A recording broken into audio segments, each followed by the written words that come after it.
Hi friends, അസ്സാം വലൈക്കും. ഇന്ന് ഞാൻ നിങ്ങളുമായിട്ട് ഷെയർ ചെയ്യുന്നത് ഒരു പുതിയ റെസിപ്പിയൊന്നും അല്ല കേട്ടോ, ഒരു സാധാരണ ഊണിൻ്റെ റെസിപ്പിയാണ്. അപ്പോൾ ഇത് നമ്മൾ ഒരു ചോറ്, അതുപോലെ ഒരു മീൻ തല വെച്ചിട്ടുള്ള കറി, അതുപോലെ ഒരു മീൻ പീര വറ്റിച്ചത്, മീൻ ഫ്രൈ, ഒരു ചെമ്മീൻ ഫ്രൈ, ഇതൊക്കെയാണ്. വളരെ സിമ്പിളായിട്ടുള്ള ഒരു ഊണാണ് കേട്ടോ. ഒരുപാട് കൂട്ടാനുകളൊന്നുമില്ല. മീൻ വെച്ചിട്ടുള്ള ഒരു ഇതാണ് നമ്മളിന്ന് ചെയ്യുന്നത്. എല്ലാവർക്കും അറിയാവുന്ന റെസിപ്പിയൊക്കെ തന്നെ ആയിരിക്കും. പക്ഷെ മീൻതല വെച്ചിട്ട് നമ്മൾ തേങ്ങ അരച്ചിട്ടാണ് ഇവിടെ കറി ഉണ്ടാക്കുന്നത്. അതുപോലെ തന്നെ മീൻ പീര വളരെ സിമ്പിളായിട്ടാണ് നമ്മൾ ചെയ്യുന്നത്. ഒരുപാട് ഇൻഗ്രീഡിയൻസ് ഒന്നും ചേർക്കാണ്ട് തന്നെ. അപ്പോൾ നല്ല ടേസ്റ്റി ആയിട്ടുള്ള, നല്ല സിമ്പിളായിട്ടുള്ള ഒരു ഊണാണ് കേട്ടോ. റെസിപ്പിയിലോട്ട് പോകുന്നതിനും എൻ്റെ ചാനൽ സപ്പോർട്ട് ചെയ്യാൻ മറക്കരുത് കേട്ടോ. ആദ്യം തന്നെ ഞാനിവിടെ ചെറിയ അയിലേൻ്റെ തലയാണ് കഴുകി വൃത്തിയാക്കി വെച്ചിട്ടുള്ളത്. നിങ്ങളുടെ ഇഷ്ടത്തിനനുസരിച്ച് ഏത് മീനിൻ്റെ തല വേണമെങ്കിലും നമുക്ക് എടുക്കാം കേട്ടോ. ഒരു 8-9 തല ഞാൻ എടുത്തിട്ടുണ്ട്. അപ്പോൾ ഞാനിതിലേക്ക് മീനിൻ്റെ കഷ്ണങ്ങളൊന്നും ചേർക്കണില്ല. ഇതിലേക്ക് ഞാനൊരു തക്കാളി, അതുപോലെ നിങ്ങളുടെ എരിവിനനുസരിച്ച് ആവശ്യത്തിനുള്ള പച്ചമുളകും കൂടെ ഇട്ടാൽ മതി. ഒരു ചെറിയ കഷ്ണം ഇഞ്ചി ഒന്ന് ചതച്ചെടുത്തും കൂടെ ഇട്ട് കൊടുത്തിട്ടുണ്ട്. ഇനി ഇതിലേക്കൊരു 1/2 ടീസ്പൂൺ മഞ്ഞൾപ്പൊടി, അതുപോലെ ആവശ്യത്തിനുള്ള മുളക് പൊടി, 1 ടേബിൾ സ്പൂൺ മല്ലിപ്പൊടിയും കൂടെ ഇട്ടിട്ടുണ്ട്. ഇതിലേക്ക് ആവശ്യത്തിനുള്ള ഉപ്പ് ഇട്ട് കൊടുക്കുക. അതുപോലെ നമുക്ക് കുറച്ച് കറിവേപ്പിലയും കൂടെ ഇട്ട് കൊടുക്കാം. ഇനി ഇതിലേക്ക് ഞാൻ ഒരു ചെറിയ ഉരുള പുളി എടുത്തിട്ട് പിഴിഞ്ഞെടുത്തിട്ടുള്ളതാണ്, അതും കൂടെ ചേർത്ത് കൊടുക്കുന്നുണ്ട്. അപ്പോൾ തലക്ക് ഇത്രയും മതി കേട്ടോ മസാല. പിന്നെ ഈ മുളക് നിങ്ങളുടെ ഇഷ്ടത്തിനനുസരിച്ച് നിങ്ങൾക്ക് ഒരുപാട് വേണമെങ്കിൽ അങ്ങനെ ഇട്ട് കൊടുക്കുക. ഇതിലേക്ക് ആവശ്യത്തിന് വെള്ളം കൂടെ ഒഴിച്ചിട്ട് നമുക്ക് അടച്ചു വെച്ചിട്ട് വേവിച്ചെടുക്കാം കേട്ടോ.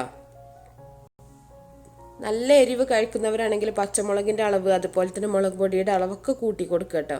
നമ്മൾ പൊതുവേ എരിവ് കുറച്ച് കഴിക്കുന്ന ആൾക്കാരായതുകൊണ്ടാണ് ഇത്രയും മസാല മാത്രമേ ചേർക്കണുള്ളൂ ഞാൻ. അപ്പോൾ ബാക്കിയുള്ള മസാലകളൊക്കെ കറക്റ്റ് ആയിരിക്കും. നിങ്ങൾ മുളക് മാത്രം നിങ്ങൾ എക്സ്ട്രാ ചേർത്താൽ മതി. ഇത് നമുക്ക് അടിച്ചു വെച്ചിട്ട് നന്നായിട്ട് വേവിച്ചെടുക്കാം. ഇനി ഇത് വേവുന്ന സമയം കൊണ്ട് നമുക്ക് ഇതിലേക്കുള്ള അരപ്പ് റെഡിയാക്കാം. തേങ്ങ, അതുപോലെ ഒരു 1/4 ടീസ്പൂൺ വലിയ ജീരകം, ഒരു 3 ചെറിയ ഉള്ളിയും കൂടെ നന്നായിട്ടൊന്ന് അരച്ച് പേസ്റ്റാക്കി എടുക്കുക. അപ്പോൾ നമ്മുടെ മീനിൻ്റെ തലയൊക്കെ നന്നായിട്ട് വെന്തതിന് ശേഷം ഈ അരപ്പ് നമുക്കിതിലേക്ക് ഒഴിച്ചു കൊടുക്കാം. അപ്പോൾ ഒരുപാട് സ്പൈസി ആയിട്ടുള്ള കറി വേണമെന്നുള്ളൊരു മുളക് കൂട്ടി കൊടുത്താൽ മതി കേട്ടോ. സാധാരണ നിങ്ങൾ തല വെച്ചിട്ട് മുളക് കറിയൊക്കെ ആയിരിക്കും ഉണ്ടാക്കാറുള്ളത്. ഇതുപോലെ തേങ്ങ അരച്ചിട്ടൊന്ന് കറി വെച്ച് നോക്കും, നല്ല ടേസ്റ്റാണ്. അപ്പോൾ ഇതൊന്ന് തിളച്ചതിന് ശേഷം നമുക്കിതിലേക്ക് ഉള്ളി താളിച്ചിട്ട് ഒഴിച്ചാൽ മതി. ഒരുപാട് പണിയൊന്നുമില്ല കേട്ടോ, വളരെ പെട്ടെന്ന് ചെയ്യാൻ പറ്റും. അപ്പോൾ നമ്മൾ മീൻ ഫ്രൈ ചെയ്യുന്ന സമയത്ത് ബാക്കിയുള്ള കഷ്ണമൊക്കെ ഫ്രൈ ചെയ്യാൻ മാറ്റി വെച്ചാൽ മതി. അപ്പോൾ നമ്മുടെ കറി ഇവിടെ റെഡി ആയിട്ടുണ്ട്. ഇനി നമുക്ക് അടുത്ത് മീൻ പീരക്ക് വേണ്ടിയിട്ട്, ഇതിന് നമ്മൾ വത്തൽ എന്നാണ് പറയുക, നെത്തോലി, കൊഴുവ എന്നൊക്കെയാണ് ചില ഭാഗത്ത് പറയാറുള്ളത്. അപ്പോൾ ഇത് കുറച്ച് മീനെ ഞാൻ എടുത്തിട്ടുള്ളൂ പീരക്ക് വേണ്ടിയിട്ട്. ഇതിലേക്ക് ആവശ്യത്തിന് ഉപ്പിട്ട് കൊടുക്കുക. ഞാൻ എൻ്റേതായ ഒരു സ്റ്റൈലാണ് ഈ പീര ചെയ്യുന്നത് കേട്ടോ. ഇതിലേക്കൊരു 1/4 ടീസ്പൂൺ മഞ്ഞൾപ്പൊടിയും കൂടെ ഇട്ട് കൊടുത്തിട്ടുണ്ട്. ഇനി നമ്മൾ പുളിവെള്ളമാണ് ചേർക്കുന്നത്. സാധാരണ വാളൻ പുളിയുടെ വെള്ളമാണ്. ചിലർക്ക് വേണമെങ്കിൽ കുടംപുളി വേണമെങ്കിൽ ചേർക്കാം കേട്ടോ. ചില ഭാഗത്തൊക്കെ അങ്ങനെയാവും, കുടംപുളി ഇട്ടിട്ടായിരിക്കും ചെയ്യാം. ഞാനിവിടെ പുളിയുടെ വെള്ളം തന്നെ ഒഴിച്ചിട്ടാണിത് വേവിച്ചെടുക്കുന്നത്. അപ്പോൾ കുറച്ച് വെള്ളത്തിൽ വേണം നമ്മളിത് മീൻ വേവിച്ചെടുക്കാനായിട്ട്. ഇതിനധികം വേവില്ല കേട്ടോ. പിന്നെയെന്ന് പറഞ്ഞാൽ നമ്മളിത് പീരാക്കിയിട്ട് വറ്റിച്ചെടുക്കുന്നതാണ്. ഇത് അടിച്ചു വെച്ചിട്ട് നമുക്ക് ചെറിയ തീയിലിട്ടിട്ടൊന്ന് വേവിച്ചെടുക്കാം. പെട്ടെന്ന് തന്നെ വെന്ത് കിട്ടും കേട്ടോ. ഈ മീൻ കട്ടിയില്ലാത്ത മീനായതുകൊണ്ട്. ഇനി ഇതിലേക്കുള്ള അരപ്പിന് വേണ്ടിയിട്ട് തേങ്ങ, ചെറിയ ഉള്ളി, പച്ചമുളക്. ഇതിലേക്ക് ഞാൻ ഇഞ്ചി വെളുത്തുള്ളി ചേർക്കണില്ല. ഇഞ്ചി വെളുത്തുള്ളി ചേർത്തിട്ടാവും ചിലർ ചെയ്യാറുള്ളത്. എനിക്കതിൻ്റെക്കാളും ടേസ്റ്റ് ഇതുപോലെ ചെയ്യുന്നതാണ്. ഇത് അരച്ചിട്ടുള്ള ഈ അരപ്പ് നമുക്ക് ഇതിലേക്ക് ഇട്ട് കൊടുക്കാം. ഇഞ്ചി വെളുത്തുള്ളിൻ്റെ ആ ഒരു കുത്തലാവും അങ്ങനെ ചേർത്തിട്ടുണ്ടെങ്കിൽ. ഇതാകുമ്പോൾ സിമ്പിൾ, നല്ല മീനിൻ്റെ നല്ലൊരു ടേസ്റ്റാണ് നമുക്ക് ഈ പീരക്ക് കിട്ടുക. ചിലർ ജീരകം ചേർക്കാറുണ്ട്, വെളുത്തുള്ളി ചേർക്കാറുണ്ട്, ഇഞ്ചി ചേർക്കാറുണ്ട്. നിങ്ങൾ ഒരു പ്രാവശ്യം ഇതുപോലെ ഒന്ന് ചെയ്ത് നോക്കൂ കേട്ടോ. വളരെ സിമ്പിളായിട്ടാണ്.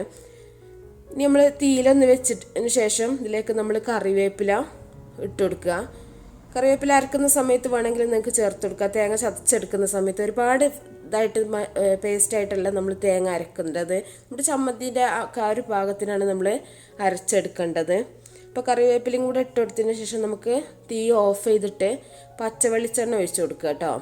വെളിച്ചെണ്ണ ഒഴിച്ചതിന് ശേഷം ഒന്ന് അടച്ച് വെച്ചിട്ട് നമ്മൾ തുറക്കുകയാണെങ്കിൽ നല്ലൊരു സ്മെല്ലാണ് ഇതിന് കേട്ടോ. അപ്പോൾ ഇതിലേക്ക് ഇഞ്ചി വെളുത്തുള്ളി ഒന്ന് ഇട്ടിട്ട് ആ മീനിൻ്റെ ടേസ്റ്റ് നിങ്ങൾ കളയരുത്. ഇതുപോലെ ഒന്ന് ഉണ്ടാക്കി നോക്കുക.